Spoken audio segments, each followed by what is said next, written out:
Assalamualaikum warahmatullahi wabarakatuh. Perkenalkan, saya di sini adalah salah satu anggota kelompok dari kelompok 11, yaitu Mediana Dewi dan teman-teman saya yang bernama Shanti Noptiani, Mutia Argianti, Hasfia Rahmanisa, dan Meilani Fitri akan menjelaskan mengenai Islam kontemporer terkait kedudukan bayi tabung dan bayi kloning dalam Islam. Selanjutnya, di sini saya akan membahas mengenai pengertian atau definisi dari bayi tabung. Bayi tabung ini dalam bahasa Inggris atau dalam sebutan in vitro fertilization ini dirintis oleh P.C. Steptoe dan R.G. Edwards pada tahun 1977, yang biasanya dilihat dari dua kata yaitu bayi dan tabung. Bayi berarti bayi atau tabung itu hasil dari pembuahan yang ada di dalam tabung. Dalam istilah, bayi tabung adalah suatu proses pembuahan sel telur oleh sel sperma di luar tubuh sang wanita atau in vitro dalam gelas kaca. Bayi tabung ini merupakan bayi dan dipertemukan antara sel telur dan sel sperma yang dilakukan dalam sebuah tabung yang dipersiapkan sedemikian rupa dalam laboratorium. Di dalam laboratorium tersebut dibuat sedemikian rupa sehingga menyerupai dengan tempat pembuahan yang asli dari rahim ibu. Dibuat sedemikian rupa sehingga temperatur dan situasinya persis sama dengan aslinya.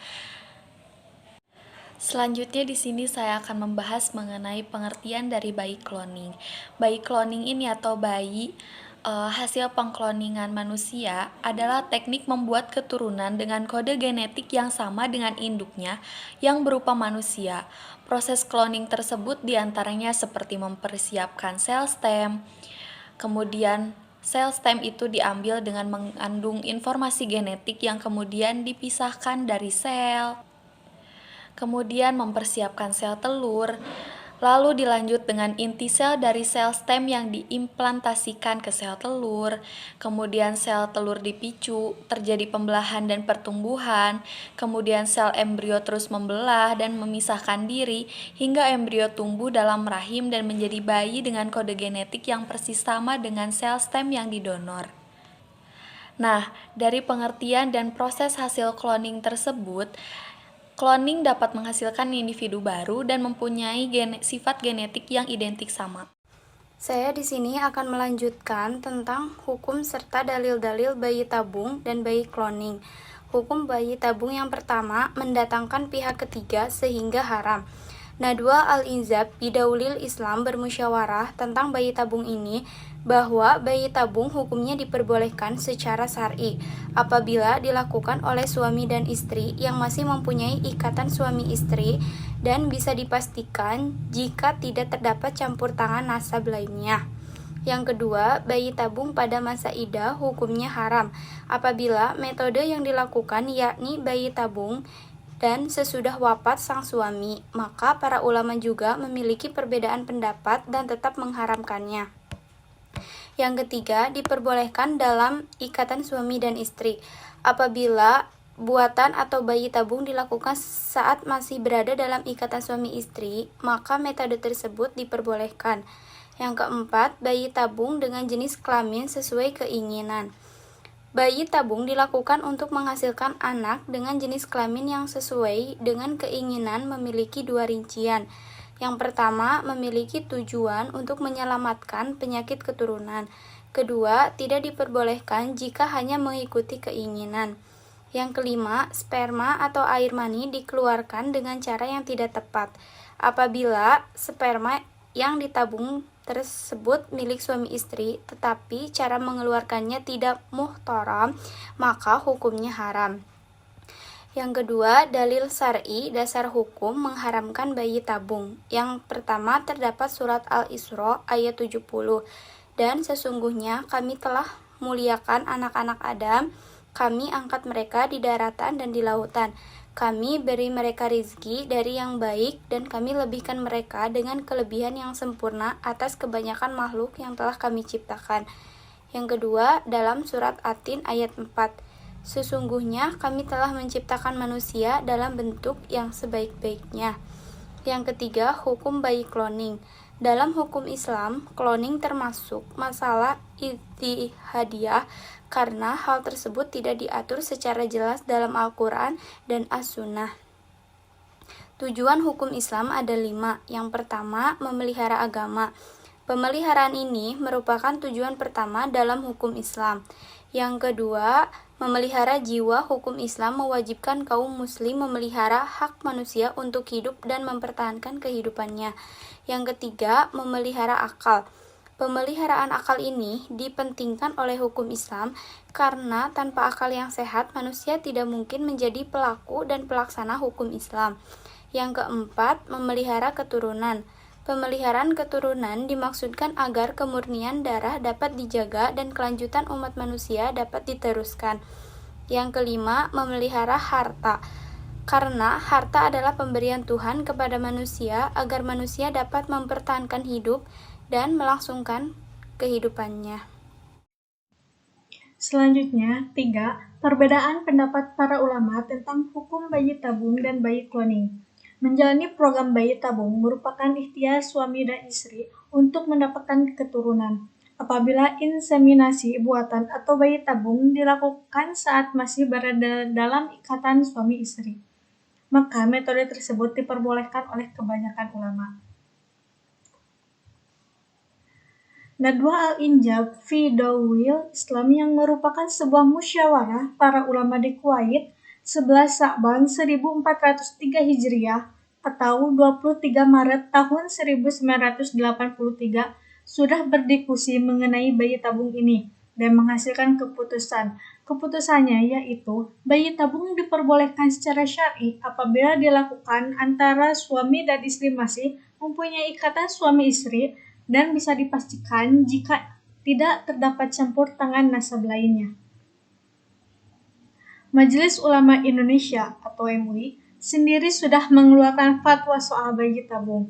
Dalam fatwa dinyatakan jika bayi tabung berasal dari sperma dan sel telur pasangan suami istri sah menurut hukum, maka mubah atau diperbolehkan. Hal ini bisa terjadi karena masuk ke dalam ikhtiar yang didasari kaidah agama.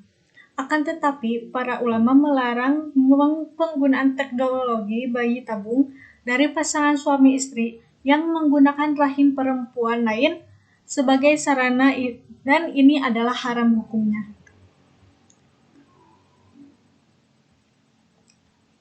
Mayoritas ulama mengharamkan cloning manusia, begitu juga MUI lewat fatwanya. Para ulama mengkaji cloning dalam pandangan hukum Islam bermula dari ayat Quran Surat Al-Hajj ayat 5 yang artinya kami telah menjadikan kamu dari tanah, kemudian dari setetes mani, kemudian dari segumpal darah, kemudian dari segumpal daging, yang sempurna kejadiannya dan yang tidak sempurna, agar kami jelaskan kepada kamu dan kami tetapkan dalam rahim apa yang kami kehendaki. Di antara para ulama kontemporer yang mengharamkan hal itu adalah Quraisy Shihab, Kyai Haji Ali Yafi, Abdel Mufti Bayoumi, Syekh Dr. Yusuf Al-Qaradawi, HM Amin Abdullah, dan masih banyak lagi ulama-ulama yang lain. Perkenalkan, nama saya Hasbiah Rahmanisa. Di sini saya akan membahas tentang maslahat teknik bayi tabung. Ada beberapa manfaat dan keuntungan memilih metode bayi tabung ini. Di antaranya yaitu yang pertama, bayi akan cenderung lebih kuat. Mereka akan lebih kebal dari serangan berbagai penyakit. Yang kedua, memberi harapan pada orang tua yang tidak subur. Kenapa? Hal ini dikarenakan proses pertemuan sperma dan sel telur dipastikan dapat bersatu. Dan yang ketiga yaitu memberikan kesempatan untuk hamil bayi kembar. Cara ini juga akan memberikan kesempatan lebih besar untuk mengandung bayi kembar. Dikarenakan saat melakukan metode bayi tabung ini dapat menghasilkan beberapa embrio dan dari situlah mulailah muncul kesempatan memiliki bayi kembar. Selanjutnya, mudorot teknik bayi tabung. Ada beberapa risiko atau kerugian saat memilih metode bayi tabung. Di antaranya yaitu yang pertama, risiko keguguran pada ibu hamil. Dengan metode bayi tabung ini memiliki tingkat keguguran sekitar 15-25%. Tentunya ini disebabkan karena pada pola istirahat, makanan, hingga tingkat stres. Yang kedua, sindrom hiperstimulasi ovarium. Sindrom ini merupakan salah satu resiko yang terjadi pada saat memilih metode bayi tabung ini. Sindrom ini menyebabkan indung telur menjadi bengkak dan nyeri, sehingga muncul gejala sakit perut, mual, hingga diare. Yang ketiga, kehamilan ektopik. Saat memilih untuk menggunakan metode bayi tabung ini, nantinya akan beresiko mengalami kehamilan ektopik. Kehamilan ektopik ini adalah salah satu kondisi sel telur yang telah dibuahi dan tumbuh di luar rahim. Tanda awalnya yaitu si mama ini merasakan nyeri hebat di bawah perut hingga pendarahan. Selanjutnya saya akan membahas tentang maslahat teknik bayi cloning. Yang pertama diantaranya memperbaiki kerusakan gen dan organ tubuh. Untuk memperbaiki atau mengganti organ tubuh yang mengalami kerusakan, tentu saja harus didukung dengan ketersediaan organ penggantinya. Atas kendala tersebut, cloning manusia bisa menjadi salah satu solusi untuk transplantasi organ tubuh yang mengalami kerusakan atau gagal fungsi. Yang kedua, mengobati infertilitas. Sebagai obat infertilitas, cloning manusia dilakukan dengan menggunakan sel stomatik dewasa yang ditanamkan ke dalam embrio, sehingga dapat menciptakan kehidupan baru. Yang ketiga, ada memperpanjang usia. Salah satu keuntungan dari teknologi cloning ini yaitu dapat memperpanjang usia manusia. Artinya, manusia memiliki kesempatan untuk bertahan hidup lebih lama, sehingga banyak yang bisa dilakukan tercapainya kualitas hidup yang lebih baik. Cloning ini juga mampu memperbaiki dan mengganti sel-sel yang rusak, bahkan menumbuhkan sel-sel baru. Hal ini tentu akan berpengaruh pada regenerasi sel, sehingga kemampuan hidup manusia akan bertahan lebih lama. Yang keempat yaitu ada mempercepat pemulihan cedera atau traumatis. Cloning ini dilakukan pada sel individu yang mengalami cedera, sehingga dapat mempersingkat waktu pemulihan. Tak hanya itu, dengan cloning juga dapat penyembuhan sempurna bisa saja terjadi. Artinya, individu yang mengalami cedera traumatis dapat kembali ke keadaan baik secara fisik maupun psikisnya. Yang kelima, ada modifikasi genetik. Teknologi cloning ini memungkinkan dilakukannya modifikasi genetik. Keuntungannya mampu meminimalisir bahkan mencegah cacat lahir. Dengan cloning ini, calon orang tua dapat memilih sifat-sifat tertentu untuk anak-anak yang akan dilahirkannya, mulai dari jenis kelamin, warna mata, bahkan karakteristik lainnya dapat dipilih sesuai keinginan calon orang tua. Selanjutnya ada mudorot teknik bayi cloning. Yang pertama diantaranya dampak biologis tidak dapat diprediksi individu-individu baru. Hasil cloning ini bisa saja tidak sempurna sehingga mengalami masalah kesehatan yang lebih parah. Yang kedua, membuka kesenjangan sosial dan ekonomi yang semakin lebar karena biaya yang sangat mahal ini. Yang ketiga, memicu proses penuaan yang lebih cepat. Yang keempat, bertentangan dengan etika agama. kemampuan memperpanjang usia, melahirkan anak dengan gen sempurna, dan keuntungan lain yang ditawarkan oleh cloning manusia ini dinilai menyalahi kodrat atau takdir yang telah digariskan oleh Sang Pencipta. Yang kelima, mengganggu keseimbangan alam.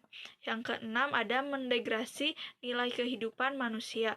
Contohnya, orang tua yang tidak menyukai anak-anak karena fisik dan sifatnya yang tak sesuai dengan harapannya bisa saja mengkloning agar mendapatkan anak yang lebih sempurna. Hal ini jelas buruk. Kenapa? Sebab mengkikis rasa kemanusiaan sebagai sifat dasar manusia. Dan yang ketujuh yaitu potensi untuk eksploitasi pada aksi kejahatan. Selanjutnya, saya akan menjelaskan mengenai status anak bayi tabung dan bayi cloning menurut pandangan Islam. Nah, selanjutnya, status nasab anak hasil cloning tergantung pada prosesnya. Yang pertama, proses cloning yang dilakukan oleh pasangan suami istri yang terikat perkawinan yang sah. Yang kedua, pelaksanaan cloning dengan tidak menggunakan sel somatik dari pasangan suami istri yang terikat dalam perkawinan yang sah dapat dikiaskan kepada perbuatan zina. Nah, adapun rukun-rukun kias yang harus terpenuhi adalah yang pertama asal. Asal merupakan titik tolak di mana suatu masalah dapat disamakan. Nah, dalam kasus ini asal adalah zina. Yang kedua ada puru. Puru yaitu masalah yang akan dikiaskan disamakan dengan asal. Nah, dalam kasus ini puru ialah proses cloning yang tidak menggunakan sel somatik dari pasangan suami istri yang sah. Nah, yang ketiga ada ilat. Ilat merupakan suatu sebab yang menjadikan adanya hukum sesuatu dengan persamaan, sehingga dapat dikiaskan masalah kedua atau puru pada masalah pertama atau asal, karena adanya suatu sebab yang dapat dikompromikan antara asal dan puru. Nah, dalam kasus ini yang menjadi ilat ialah dilakukan di luar hubungan perkawinan. Nah, yang terakhir ada hukum. Hukum merupakan ketentuan yang ditetapkan pada puru bila sudah ada ketetapan hukumnya pada asal. Nah, yang menjadi hukum dalam kasus ini adalah haram. Nah, yang ketiga ada jika cloning melalui sel somatik dari seorang wanita lalu dikandung dan dilahirkannya sendiri, maka nasabnya ikut ibu yang melahirkan, sesuai dengan firman Allah dalam Al-Quran surat Al-Mujadilah ayat 2. Nah, selanjutnya ada status nasab bayi tabung. Yang pertama, status bayi tabung sebagai anak yang memiliki kedudukan yang sah, yaitu anak yang dilahirkan melalui proses bayi tabung dengan menggunakan sperma dan ovum dari pasangan suami istri yang sah, kemudian embrionya ditransfer ke dalam rahim istrinya. Nah, yang kedua ada status bayi tabung sebagai anak susuan, yaitu anak yang dilahirkan melalui proses bayi tabung dengan sperma dan ovum dari pasangan suami istri yang sah, kemudian embrionya ditransfer ke dalam rahim ibu pengganti atau surrogate mother. Nah, yang terakhir ada status bayi tabung sebagai anak zina, yaitu anak yang dilahirkan melalui proses bayi tabung dengan sperma dan atau ovum donor. Sekian presentasi dari kelompok kami. Kurang dan lebihnya mohon dimaafkan. Wassalamualaikum warahmatullahi wabarakatuh.